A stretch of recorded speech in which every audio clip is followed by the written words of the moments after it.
Hello, everybody. Do you have an idea for a true crime podcast? I publish true crime podcasts at my YouTube channel, Leader One Studios. I currently have 23,000 subscribers who are always looking for new true crime podcasts to listen to.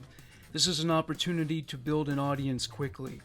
If you're interested in joining the Leader One Podcast Network, send an email to morgansvariety@gmail.com and we can discuss the details.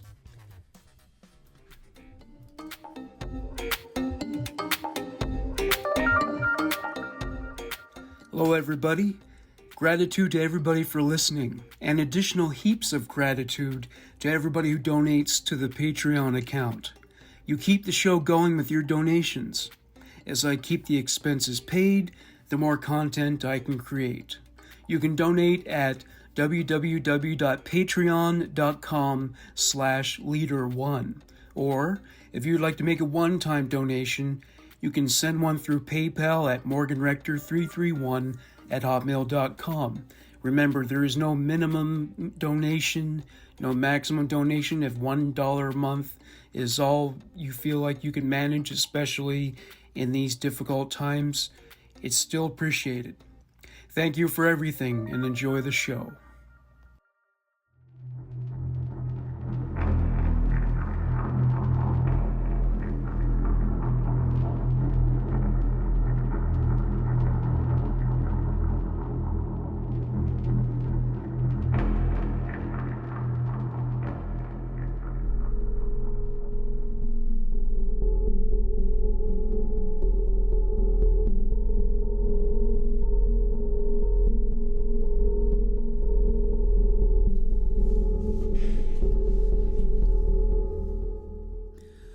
Welcome to Human Monsters and the 4th edition of The Long Shadow. Case number 1, Suzanne Capper, a brutal and tragic end to a short life. Suzanne Jane Capper was born in 1976 in Manchester, England. She was described as, quote, a gentle and easily influenced girl. She was babysat by Jean Powell from the age of 10. In 1990, Suzanne became a ward of the state after her mother, Elizabeth Capper, and her stepfather separated. Suzanne and her older sister, Michelle, were eventually placed with their stepfather. It was about this time that Suzanne became truant. Her checkered attendance was noted by school officials as being erratic. She spent most of what should have been time in school with Jean Powell. Powell sold drugs and had been involved with the sale and distribution of stolen vehicles. Michelle had lived with her briefly because she didn't like her, quote, evil new friends. She was especially put off by Bernadette McNeely. Suzanne continued to spend time there on a regular basis, despite Jean and Bernadette's tendency to bully her. Explaining why Suzanne kept returning to Powell's home, Michelle said, it was not that she was scared of them, it's just that she would do anything for them. She pampered their every whim. Powell was separated from her husband, Glenn, though they remained friends, and he visited her home regularly. McNeely's boyfriend was 16-year-old Anthony Dudson, who also had sex with Powell. Powell had regular sex with Jeffrey Lee, who purchased amphetamines from her. Another regular visitor to Powell's house was Jean's younger brother, Clifford Pook. Suzanne was kidnapped. Numerous motives were cited. Jean Powell said that Suzanne tried to persuade her to have sex with a man for financial compensation. McNeely and Dudson caught crabs and believed that they contracted them from a bed in which Suzanne slept. McNeely also alleged that Suzanne stole a coat from her. November 1992. Dudson shaved his pubic hair to get rid of the crabs. McNeely told him she thought she caught them from Suzanne. Dudson didn't concur. He said later, I told Jean I thought I got them from Bernie McNeely. December 7th. Suzanne was lured to Jean's home. Glenn Powell and Dudson were waiting there. As soon as Suzanne walked through the door, she was grabbed and held down. Glynn shaved her head and eyebrows.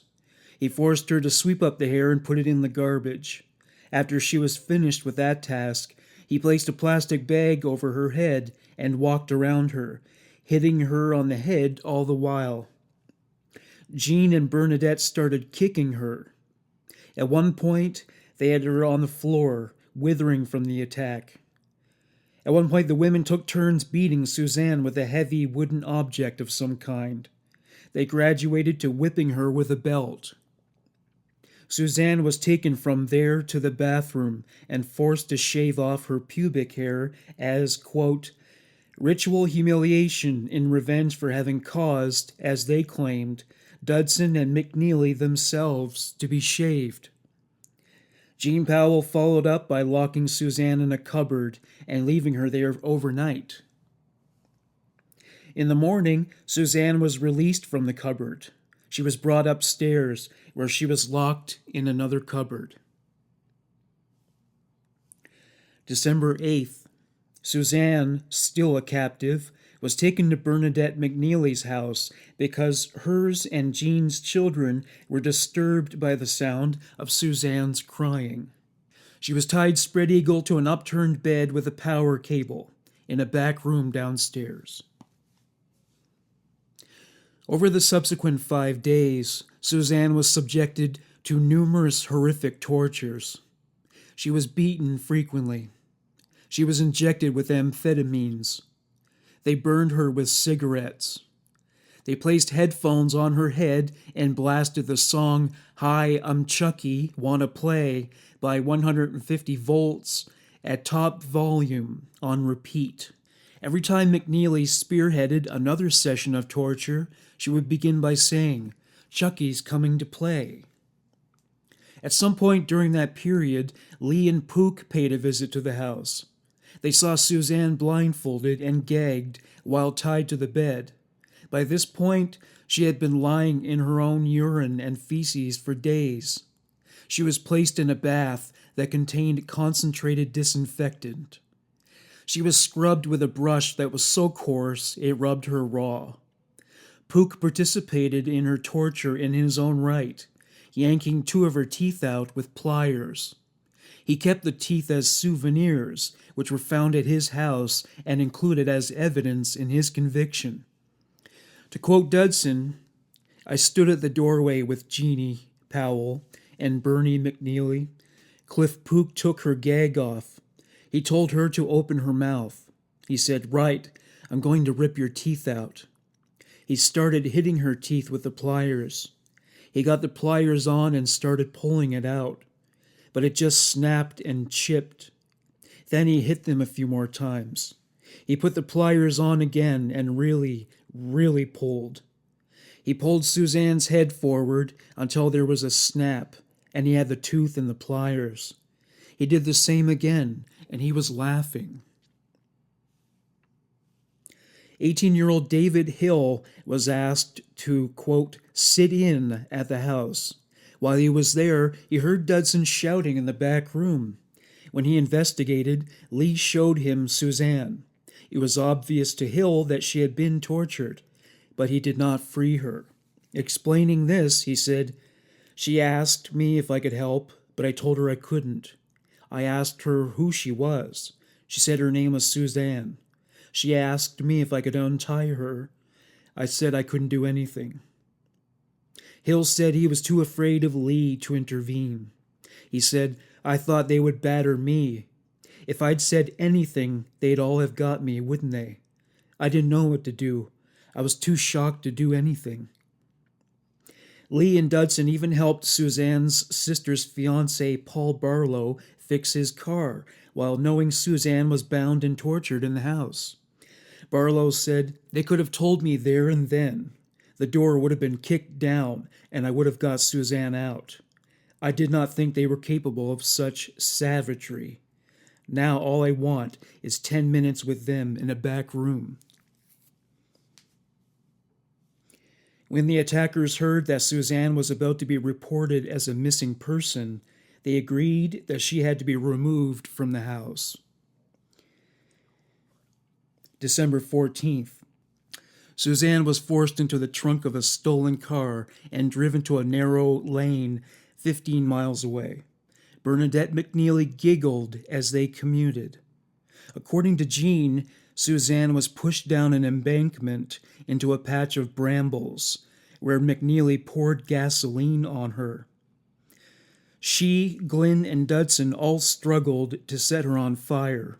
When Suzanne was alight, McNeely sang the chorus from the disco song Disco Inferno by the Tramps, the familiar chorus going, "Burn, baby, burn."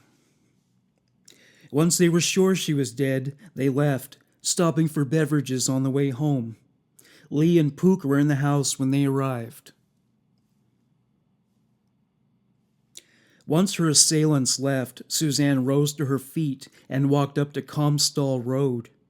Her body was burned extensively. She was discovered at 6:10 a.m. by a man named Barry Sutcliffe and two of his work colleagues. They took her to a house nearby and asked the occupants to summon first responders. Michael Coop described her condition at that time. Both her hands appeared like ash. Her legs were just like raw meat, and her feet appeared to be badly charred. I was struck by how polite the victim was. She was constantly thanking my wife for her assistance. Margaret Coop said, "I instinctively went to put my arms around her, but she pulled away because she could not bear to be touched. Her head was shaved, and there were recent, not new, cuts to her head. Her face was almost featureless. Her hands were red, raw, and black at the fingertips. Her legs were red from top to bottom. She couldn't bear anything near her legs. Suzanne drank 6 glasses of water, though it was a struggle to hold the glass because of the burns on her hands. She was taken to hospital. Before falling into a coma, she named her attackers. Suzanne's burns were so severe and extensive that her mother and stepfather were unable to recognize her. She was positively identified by a fingerprint on her thumb, which was partially burned off. She lost the rest of her prints to burns. December 18th, Suzanne Capper died. She did not wake from her coma. Police were dispatched to Jean Powell's house and arrested everyone on the premises, save for the children. Jean Powell and Bernadette McNeely laughed and joked with each other as they were detained. All suspects denied culpability, but Dudson was pressed by his father to tell the truth, and he opened up. The 6 accused were remanded into custody and charged with kidnapping and attempted murder. After Suzanne died, they were charged with her murder. The trial began on November 16, 1993. It lasted for 22 days. All suspects denied they were responsible for the murder. In their testimonies, they all downplayed their roles. November 24th, Clifford Pook was cleared of murder. December 16th, the jury deliberated for 9 hours and 50 minutes. Mr. Justice Potts declared, "Each of you has been convicted on clear evidence of murder, which was as appalling a murder as it is possible to imagine." Case number 2, a girl with a gastrointestinal issue suffers unspeakable tortures that would make you sick. Muncie, Indiana resident 30-year-old Charlene Tabb told police during an interrogation in summer 2013 that she knew nothing about the scars, burns, and bruises that were found on the body of her 5-year-old cousin, Marie Pierre. Tabb was charged with murder for causing Pierre's death. Prosecutors alleged that Marie suffered through months of abuse and torture before she was finally found dead on Tabb's dining room floor on June 22, 2013. Tabb's siblings, who were ages 16, 14, and 11 when Marie died, testified during the trial that Charlene Tabb regularly punished Marie with beatings and other abuse because she was infuriated by Marie's frequent spells with nausea, a chronic condition. Tab's siblings confessed to participating in the abuse. At Tab's behest, they would torture Marie with tools such as a hammer, screwdriver, and pliers. Her brother said his younger sister pierced one of Marie's feet with a screwdriver the week she died. Charlene Tab was also charged with neglect and battery due to her abuse of her siblings. At first, she denied that they participated in the abuse, but eventually admitted that they shared in the responsibility. At one point, she said to police, "I have to find out what happened to Marie. My mom would never send all these kids with me if she didn't trust me." The investigators told her that it appeared pliers were used to twist and pinch Marie's nipples. Tab said, I have no idea. I'm kind of shocked." She said she left her 16-year-old sister in charge of the household while she was at work. When she was told that Marie's body presented with signs of torture, Charlene said, "Nobody said anything. She seemed happy." They asked her when was the last time she hugged Marie. Tab was silent at first, then said, "They've been doing great." Detective Jimmy Gibson said, "Doesn't sound like it. You've got a little girl with all these wounds, and now she's dead." After a while, Tab asked, "Is Marie okay?"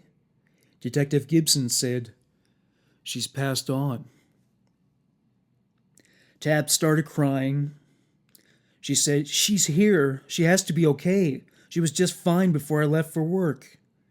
Tab looked at a photograph of Marie's hands. They were scarred. Tab, "That's not Marie." Gibson, "I think she's been living in hell for a while."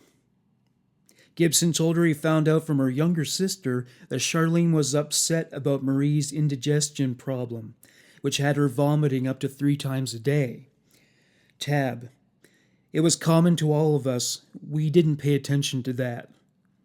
Gibson asked her why she didn't seek medical attention for Marie's digestive condition. Tab said Marie vomited, quote, "once every 3 months." Tab's younger sister alleged that Charlene beat Marie with a belt and forced her to sleep on the dining room floor. Gibson told Charlene she was under arrest for neglect of a dependent. He said, "Shame on you for not taking care of her." When Tab's 15-year-old brother took the stand, he said Marie told him she was, quote, "very cold," shortly before she died. She also said, "I just feel weak."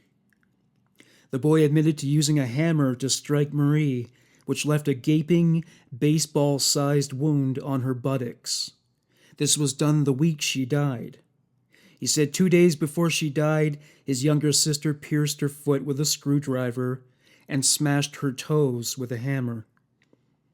Hitting Marie's feet with the hammer was part of a quote-unquote game. The game was invented by Charlene. The boy was asked, "Why did you continue to harm her in horrendous ways?" The boy said, "I don't know. I was in way over my head. Sir, I was just doing what I was told." When Charlene's husband, Marcus Tab, was notified by her siblings that Marie stopped breathing, he didn't react right away. He drove to the factory where Charlene was employed, and then they drove home. Nobody called 911 until the adults arrived at the house and had a look at Marie's corpse. Marcus was also charged with child abuse-related offenses. Case number 3. Don't understand sexual sadism? Paul Rung can teach you what it's all about.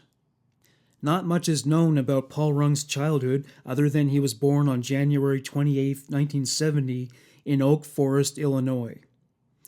Thoughts and fantasies informed by sexual sadism emerged when he was a small child. The pathology intensified and occurred with greater regularity after his mother died when he was 17 years old. That year, he abducted, raped, and beat up a 14-year-old girl in Oak Forest. He later turned himself into police. He was sentenced to a term of 14 years. He was paroled in May 1994. After his release from prison, he married a woman named Charlene. He worked as a shoe salesman and then as a truck driver. He moved to 3 other cities. He was taken back into custody in May 1997 because of a parole violation. The next victim was an acquaintance of Rung's wife. Her name was Stacy Froebel, and she was 25 years old. On January 3rd or 4th, 1995, she went to visit Charlene in the couple's house and was never seen alive again. A German shepherd named Friendly brought a severed human leg to its owner's home, which had been found in a field nearby. Friendly found the matching leg 5 days later. DNA testing confirmed that the legs had belonged to Stacy Froebel. The way the murder went down was Rung struck Froebel with a dumbbell, killing her instantly. He placed her corpse in the bathtub and dismembered it with a saw. He scattered her severed parts around northern Illinois and southern Wisconsin. He called in sick to his employer, Foot Locker, and then resigned. His next victim was Dorota de Zubach. Rung raped and strangled her in January 1997 in Chicago's Northwest Side. He met her in response to an ad about a house that was for sale.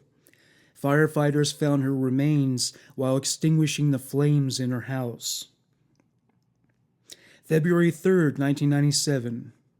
Yolanda Gutierrez and Jessica Muniz lived in an apartment in Chicago's Northwest Side and had advertised that they had sporting equipment for sale. Gutierrez was 45 years old and Muniz was 10. Rung raped and tortured them on a bed for hours. He finished them off by slashing their throats. He set their home on fire before leaving.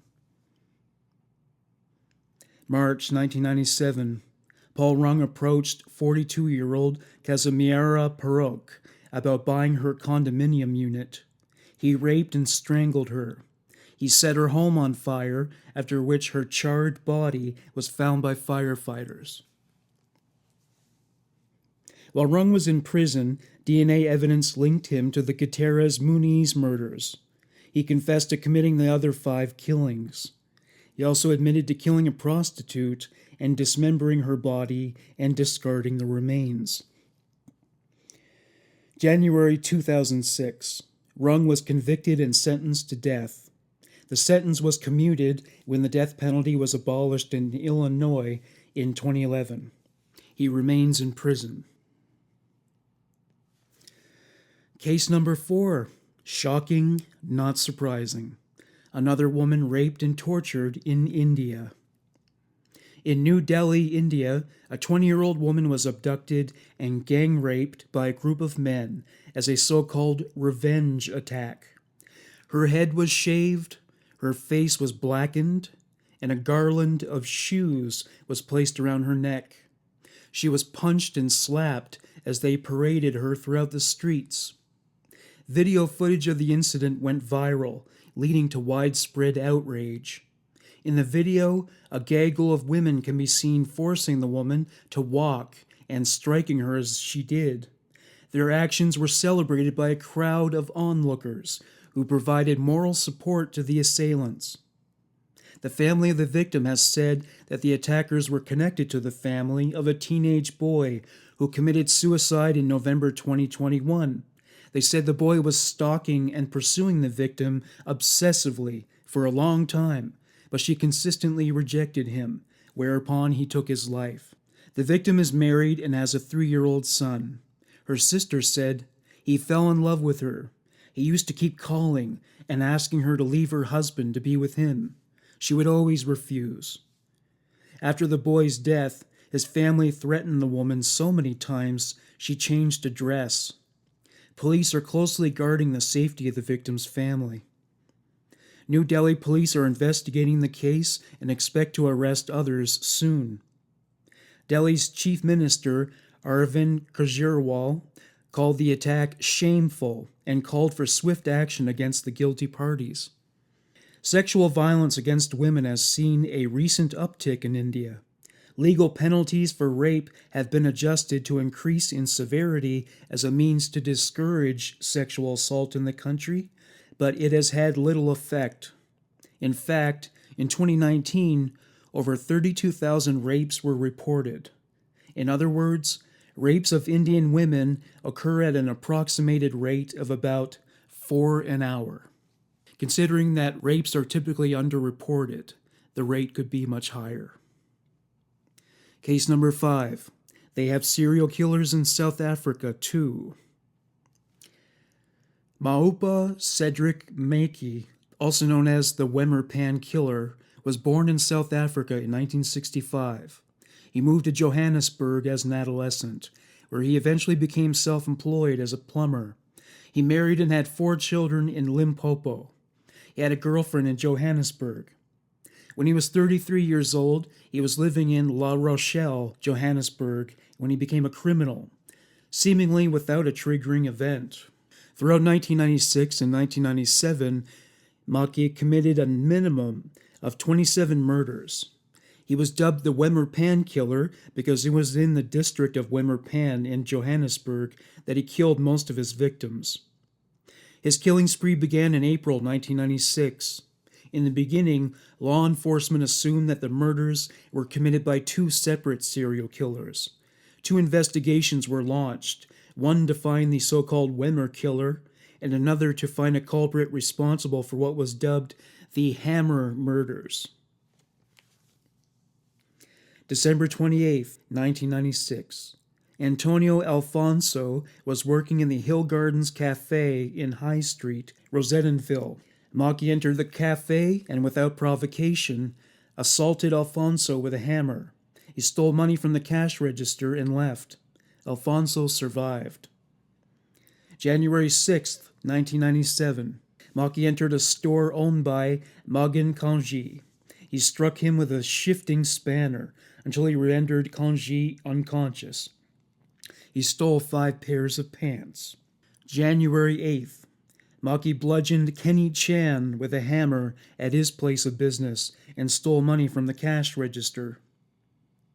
Maake's attacks escalated in barbarity. He beat Kantalal Lutchman with a hammer and stole his wallet in a tailor's shop. He did the same to Abdul Babulia in Newtown. The first person to be murdered by Maake was Don Suklal Patel, who was beaten with a hammer and died in hospital. The Wemmer Pan murders involved several victims, and the murders were committed according to a pattern. The victim would be walking alone when Maake would ambush them and bludgeon them to death with large rocks. January 12, 1998. Police Superintendent Piet Bijleveld made a connection between the Wemmer Pan and hammer killings. Cedric Maki had been a suspect, and he brought Bijleveld to a pawn shop in La Rochelle, where he sold a bicycle that had belonged to Gerhard Lavue, one of the Wemmer Pan victims. The alias he used on the receipt was Patrick Mowena, which he had also used to check a shirt in at one of the tailors before Maake killed him. Cedric Maki was charged with 36 counts of murder, 28 attempted murders, 15 counts of rape, 46 counts of aggravated robbery, and myriad charges germane to the unlawful possession of firearms and ammunition. In court, he pled not guilty to the charges. A month later, he confessed to the hammer murders. September 6, 2000. Cedric Maki was convicted of 27 murders, 26 attempted murders, 14 rapes, 41 aggravated robberies, and several lesser charges. He was found guilty of 114 of the 134 charges and was sentenced to 27 life sentences, one for each murder. He was also given 1,159 years and 3 months in prison. All told, he was sentenced to 1,340 years in prison. Case number 6. 4-year-old Tegan Skiba's 4 years of hell. July 16, 2010, Smithfield, North Carolina. Doctors and nurses tried desperately to save the life of 4-year-old Tegan Skiba. Deputy Matt De Silva was an arresting officer on the case. In court, he recalled how he reacted to the trauma inflicted on Teghan. It immediately brought tears to my eyes. It's the most horrifying thing I've ever seen done to a human being, especially a child. I've never seen anything like that in the years that I've been doing this as a law enforcement officer, and I've seen a lot, but not like that. De Silva broke down crying on the stand. The judge called for a 25-minute recess to allow De Silva to regain his composure. Another officer wept on the stand as they described what they encountered when they investigated the case. It was a marked contrast to the disposition of the perpetrator, Jonathan Douglas Richardson. He smiled intermittently. Doctors who treated Teghan testified. They said she was bleeding in her skull due to the impact of blunt force injuries. The physical abuse also manifested as bite marks, whip marks, lesions, scabs, and scars, all of which were found throughout Teghan's entire body. There were also indicators of sexual abuse. Richardson told doctors she became critically ill at the time he took her to a local hospital in Johnston County. Teghan's injuries were so severe she required specialized care in a pediatric facility, so she was transferred to UNC Hospital's North Carolina Children's Hospital in Chapel Hill. She died 3 days later. When De Silva returned to the stand to finish his testimony, he described Richardson's behavior at the time of his arrest as mocking. Richardson was quoted as saying to De Silva while he was being detained, "What are y'all gonna do? Tie me down and cut me up?" To quote De Silva, "I just looked at him. He had a slight little grin on his face." Jonathan Richardson was the boyfriend of Tegan's mother. He tortured Megan emotionally, physically, and sexually in a shed behind his grandparents' home in Smithfield. Tegan's mother was away training for the Army Reserves. Richardson was up on charges of first-degree murder, felony child abuse, kidnapping, and sexual offense with a child. Death was proposed as part of his sentencing. He denied that he sexually abused the girl and said he didn't intend to kill her. He blamed his conduct on inexperience with parenting. His attorneys blamed his mental health issues, his own childhood abuse experiences, and the consent her mother allegedly gave to use corporal punishment on Teghan. Richardson was sentenced to death. Thank you for listening to Human Monsters and this 4th edition of The Long Shadow. Bye for now.